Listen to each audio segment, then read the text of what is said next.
So hi everyone, my name is Lokesh. आज की video में मैं आपको बताऊंगा कुछ ऐसे पॉइंट्स और ऐसी ट्रिक्स के बारे में जिससे आपका टेस्ट का स्कोर इंक्रीज हो सकता है। ठीक है, बिल्कुल जेन्युइन तरीके से अपन काम करेंगे यार। पूरी वीडियो को लास्ट तक देखना और उसको समझने की कोशिश करना कि मैं क्या बोलना चाह रहा हूँ और आप क्या समझ रहे हो चीज़ों को, और आपको टेस्ट का स्कोर कैसे इंक्रीज करना है। अगर आप लोगों के पास में कॉपी है तो कॉपी में नोट कर लीजिए कि कैसे आपको इंक्रीज करना है, क्या क्या चीज़ें करनी है। ठीक है, एक एक चीज़ों को आपको समझ के चलना है। तो सबसे पहले अपन बात करेंगे अगर मैक्सिमम बच्चों के जो इस टाइम का जो टेस्ट का स्कोर है ना, मैंने एनालाइज किया है सभी कोचिंगों के बच्चों से मैंने बात करी है। जैसे मैंने एलन में करी, पीडब्ल्यू वाले बच्चों से बात करी, मैंने आकाश वाले बच्चों से बात करी मैंने, ठीक है ना, इधर मौसम वाले बच्चों से मैंने बात करी है। ठीक है, मैंने सारे बच्चों से बात करी, मैंने अनअकैडमी वाले बच्चों से बात करी है। तो उनका लग रहा है कि भैया हमारे जो मैक्सिमम स्कोर आ रहा है ना टेस्ट में, वो लग रहा है अपने पास में 300 से 400 नंबर। ठीक है ना, 300 से 400 नंबर के बीच में वेरी कर रहे हैं मैक्सिमम बच्चे। तो इस स्कोर को कैसे बढ़ा सकते हैं अपन, क्योंकि अगर ये वाला स्कोर नहीं बढ़ेगा ना तो आपका सिलेक्शन नहीं होगा भाई, गारंटेड बोल रहा हूं मैं ये चीज। अगर इस वाला स्कोर रहा ना टेस्ट में तो नहीं होगा। तो सिलेक्शन के लिए आपको लगभग 550-600 नंबर आपको टेस्ट में आना चाहिए अभी के टाइम, जब यार आपका सिलेक्शन होने के चांसेस बनते हैं। तो सबसे पहले मैं वही चीज बताने की कोशिश कर रहा हूं कि अगर आपका स्कोर 300 से 400 नंबर आ रहा है ना, तो सिंपल सी चीज है भैया कि आपके फिजिक्स में नंबर आ रहे होंगे 50 से 70 के बीच में। बोलो, चेक करो इस चीज़ को, क्या मैं सही बोल रहा हूँ, राइट बोल रहा हूँ। अगर आपका फिजिक्स में 50 से 70 नंबर आ रहा होगा, अगर आपका 300 से 400 नंबर के बीच आ रहे हो, गारंटेड बोल रहा हूँ, मेरे को एक्सपीरियंस इन चीज़ों का यार। उसके बाद अगर मैं बात करूँगा केमिस्ट्री की, तो केमिस्ट्री में आपका नंबर आ रहा होगा भैया 80 से 100 के बीच में। 80 से 100 के बीच में नंबर आ रहा होगा आपका केमिस्ट्री में। उसी बेस में अगर मैं बायो की बात करूँ तो आपका नंबर आ रहा होगा 170 से 230 के बीच में। ये वाला स्कोर आपका आ रहा होगा भैया टेस्ट में, अगर आपका 300 से 400 नंबर आ रहा होगा तो। ठीक है, अगर इस वाले टेस्ट को नंबर को अगर बढ़ाना होगा, बढ़ाने के लिए आपको क्या करना पड़ेगा कि मिनिमम फिजिक्स में स्कोर करना पड़ेगा आपको सिलेक्शन के लिए 120। देन उसके बाद केमिस्ट्री की बात करूँ तो करना पड़ेगा 140 और बायो में करना पड़ेगा 340। ठीक है, अगर ये वाला स्कोर अगर आपका रहेगा तो अगर इस वाले स्कोर से काम करेंगे तो आपका स्कोर गारंटेड बोल रहा हूं मैं 600 प्लस हो जाएगा नीट में। तो इस तरफ से स्कोर को बढ़ाना होगा। तो यहां से अपन को समझना होगा कि फिजिक्स में आपको 50-70 नंबर आ रहे हैं, लगभग 50 से 60 नंबर आपको बढ़ाने हैं, लगभग 120 से 130 नंबर आपको करना है। तो थोड़ा सा फिजिक्स में क्या पड़ता है, ये चीजें हार्ड पड़ती है, फिजिक्स में बढ़ाना थोड़ा सा हार्ड पड़ता है। लेकिन उसी बेस में अगर मैं बात करूँ केमिस्ट्री की, तो यहाँ पे थोड़ा सा मीडियम हो जाएगा। ठीक है ना, थोड़ा सा मीडियम हो जाएगा स्कोर को बढ़ाना। अगर आप फिजिक्स और केमिस्ट्री का कंपैरिजन करें तो आपको केमिस्ट्री में नंबर बढ़ाना आसान होता है रेदर देन फिजिक्स में। लेकिन उसी बेस में अगर मैं बात करूं बायो की, तो यहाँ पे आपको बढ़ाना पड़ेगा 100 से 120 नंबर, तब जाके आपका 340 स्कोर होगा। और यहाँ पे जो स्कोर बढ़ाना बहुत ईजी हो जाएगा। तो आप लोग इतना समझना, दिमाग से समझना चीज़ों को। ठीक है, दिमाग से चीज़ें समझना कि भैया अगर मान ली आपको स्कोर बढ़ाना है तो आप स्कोर बढ़ाएंगे तो सबसे पहले भैया जाएंगे बायो पे, क्योंकि यहाँ पे स्कोर बढ़ाना ईजी है। क्योंकि यहाँ से अगर आपका स्कोर इंक्रीज हो रहा होगा ना तो आपका कॉन्फिडेंस बढ़ेगा, आपका जो नेगेटिविटी दिमाग से वो भी चीजें खत्म होने लगेगी।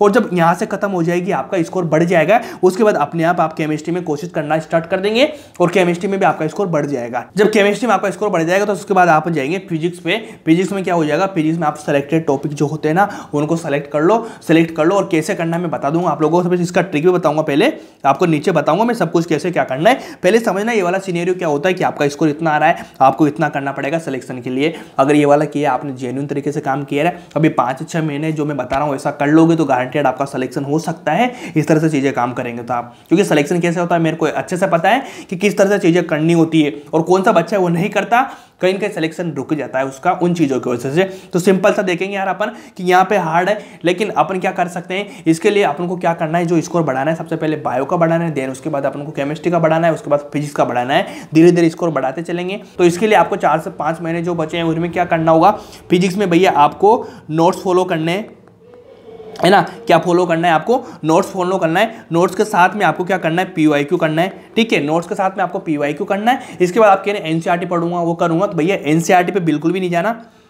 NCERT उनके लिए होती है जो 150, 170, 180 टारगेट कर रहे होते हैं। ठीक है ना, इतना स्कोर आपका टारगेट है ना, और ये वाला टाइम ऐसे कि भैया इतना सब कुछ आप नहीं कर पाओगे। ठीक है ना, आपको सिंपल नोट्स पढ़ना है, मैक्सिमम क्लास तो लेनी है, नोट्स पढ़ना है, PYQ करना है, नोट्स पढ़ना है, PYQ करना है। और NCERT में जाने की बात भी आती है ना, तो आप सिंपल सा भैया उसके जो एनटेक्स क्वेश्चन है, जो सॉल्व एग्जाम्पल है उनको कर लीजिए। इसके बाद खत्म है, क्वेश्चन करेंगे तो प्रैक्टिस बढ़ेगी, प्रैक्टिस बढ़ेगा तो स्कोर बढ़ेगा। लेकिन नोट्स और PYQ इतना करेंगे आपका आराम से 120 to 130 की मैं गारंटी दे रहा हूँ, इतना स्कोर आ जाएगा। इतना आपने अच्छे से कर ही लिया तो कोई दिक्कत वाली बात नहीं आएगी। और आपका इतना चाहिए क्योंकि आप सिलेक्शन को सिक्योर करो। मैं बात बता रहा हूँ, आपको ये चीज़ याद आएगी जब नीट 2023 का एग्जाम हो रहा होगा, क्योंकि पहले सिलेक्शन को सिक्योर करो देन रैंक पे जाओ यार। अब केमिस्ट्री की अगर बात करेंगे तो केमिस्ट्री पे आपको क्या करना है भैया, नोट्स करना है, ठीक है। नोट्स के साथ में एनसीईआरटी इसमें फुल फॉलो करना है आपको एनसीईआरटी के साथ, क्योंकि यार मेरे ख्याल से जब मैं पढ़ा रहा हूँ आपको केमिस्ट्री, तो वहाँ तो भैया आपको एनसीईआरटी पढ़ने की कोई जरूरत नहीं है, सारा कुछ मैं नोट्स में करा रहा हूँ, नोट्स से बाहर एक भी क्वेश्चन नहीं जाएगा जो मैं पढ़ा रहा हूँ। लेकिन आप कहीं भी पढ़ रहे हैं तो मैं उस चीज़ की गारंटी नहीं दे सकता हूँ, मैक्सिमम टीचर करवाते हैं लेकिन कहीं कहीं नहीं करवा रहे हो तो समझ लेना। आपको नोट्स करना है, एनसीईआरटी एक बार देख लेना है, उसके सारे क्वेश्चन आपको करने हैं पीछे वाले छोड़ के, साथ में इसके क्या करने हैं, पीवाईक्यू करना है। इतना कर लेंगे आप तो आराम से आपका 140 से 150 स्कोर आराम से हो जाएगा, इतना कर लेंगे तो बहुत अच्छे तरीके से। कम टाइम में कम चीजें करो तो बेटर स्कोर आपका आएगा, कम टाइम में ज्यादा चीजें करेंगे तो स्कोर आपका डिक्रीज होगा ना कि इंक्रीज होगा। ज्यादा चीजें करने से इंक्रीज नहीं होता, स्कोर डिक्रीज होता है कम टाइम में।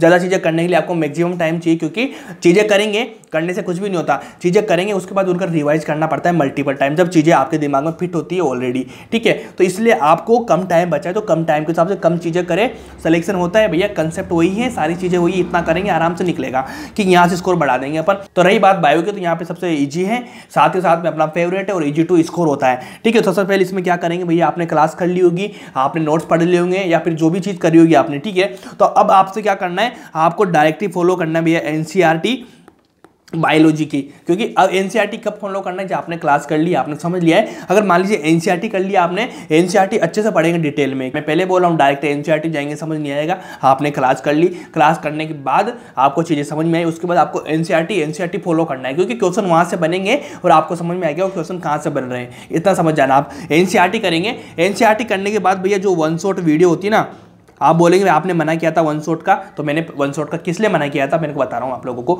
अभी चल रहा है रिवीजन, तो रिवीजन के लिए आपको भैया एनसीईआरटी को मैक्सिमम पढ़ना है, साथ में वन शॉट में थोड़ा सा रिवाइज हो जाएगी चीजें एनसीईआरटी बेस वाले, ठीक है। तो वो वाली वन शॉट देख लें जिसमें आपका कंप्लीट हो जाएगा। बार बार क्लास तो आप फुल क्लास नहीं कर पाएंगे, लेकिन दोनों चीजें मैंने मना करी है, लेकिन कब करी है मैंने, डायरेक्ट में, इसलिए मैं बोल रहा हूँ पहले क्लास कंप्लीट, उसके बाद एनसीईआरटी होगी आपकी, वन शॉट हो गया। इसमें प्रैक्टिस की ज्यादा नीड नहीं होती, आप पीवाईक्यू कर लेंगे सफिशिएंट है, पीवाईक्यू करने के बाद आपका काम हो जाएगा। एनसीईआरटी करते जाओ। अब भैया कितनी बार हो जाना चाहिए, तो मैं एक थोड़ा सा रफ आइडिया दे देता हूं। अगर आपका नीट तक 6 से 7 बार एनसीईआरटी हो चुका है ना आपका, अभी से 6 से 7 बार एनसीईआरटी हो चुका है ना, तो आराम से आपका 340 प्लस कोई नहीं रोक पाएगा। इतना सब कुछ कर लेता, आपने पीवाईक्यू कर लिया, सारा कर लिया। पीवाईक्यू की बार बार करूंगा नहीं, 2 से 3 बार पीवाईक्यू कर लो मैक्सिमम, उसके बाद मत करो। उसके बाद एनसीईआरटी बार बार करो। वन शॉट आप एक बार देख ले, ज्यादा नहीं देखे, वन शॉट नहीं देखे तब भी चलेगा, लेकिन आपने क्लास करी हो तो एनसीईआरटी को मैक्सिमम अच्छे से करो यार, इतना स्कोर कर लोगे सारा काम हो जाएगा। तो ये प्लान है भैया कम समय में सिलेक्शन लेने का, इस तरह से चीजें करोगे, क्योंकि ये गारंटेड बोल रहा हूँ, आप लोगों को भ्रमित किया जाता है वो करो, कुछ करने की जरूरत नहीं होती। आपको पता है पेपर बहुत ईजी होता है और बिल्कुल एनसीईआरटी बेस्ड होता है, बिल्कुल ईजी चीजें होती है। तो आपको उन्हीं बेसों पे काम करना होगा, जो टीचर आपको एनसीईआरटी बेस पढ़ा रहा है उसको पढ़े, कम चीजें करे, कम चीजें करने के साथ आपका स्कोर बढ़ेगा। इस तरह से आप स्कोर को इंक्रीज करने की कोशिश करेंगे तो यहाँ से आराम से इंक्रीज होगा, फिर यहाँ से होगा, यहाँ से होगा, ठीक है। तीनों चीजों से इंक्रीज हो जाएगा। अगर ये वाला स्कोर है आपका तो सिलेक्शन नहीं होगा, तो इसके बाद ये वाला सिलेक्शन आपको लाना पड़ेगा। अगर ये वाला स्कोर आपका आ रहा होगा तो सिलेक्शन आराम से हो सकता है। तो इस तरह से आप मेरे को फॉलो करें, अगर मेरे को फॉलो करोगे तो गारंटेड आप नीट 2023 में आपका अच्छा रिजल्ट होगा और बेनिफिट पाओगे। साथ के साथ में जो होनेस्टी के साथ में चीज़ें बताता हूँ, होनेस्ट चीज़ें आपको मिलती है यार। तो अगर आपको होनेस्टी से प्यार है, अगर आप होनेस्ट रहना चाहते हो अपने करियर के लिए और खुद के लिए, तो भैया फॉलो करें इस चैनल को और सब्सक्राइब कीजिए चैनल को और बने रहे मेरे साथ में। वीडियो को लाइक करना और लोगों को शेयर करना बिल्कुल भी नहीं बोलना। Thank you so much.